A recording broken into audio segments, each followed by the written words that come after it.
नमस्कार सबैजनालाई। यो मिनी भ्लगमा हाम्रो दिदी हुनुहुन्छ, उता मेरो प्यारी साथी उमा, अनि त्यसपछि फुपू हुनुहुन्छ, अनि यता विष्णु पौडेल, उता भिनाजु हुनुहुन्छ, उता कान्छी बुहारी कान्छी, यता दिदी, सबैजना हामी बाख्रा चराउन आएका छौँ। मेरो दिदीको छोरा एकदमै रहर, बाख्राभन्दा लास्टै रहर गर्ने मान्छे हो। उसकै करले एउटा बाख्रा किनिदिनु भएको छ दिदीले। यस्तरी चरिरहेका छन् हाम्रा बाख्राहरू। कति रमाइलो गरेर नाचिरहेको छ छोरो।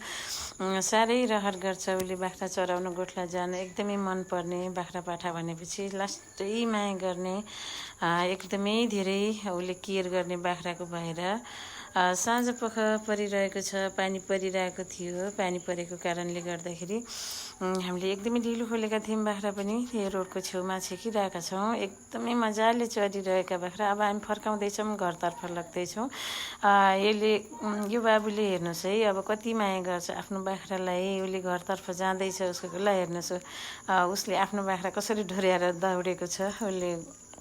ल हाम्रो घरतर्फ लागे बाख्राहरू आधा हाम्रो अगाडि गइसकेको छ, अनि दौडिरहेका छन् पछाडिबाट आफ्नो बगाल भेटाउनको लागि।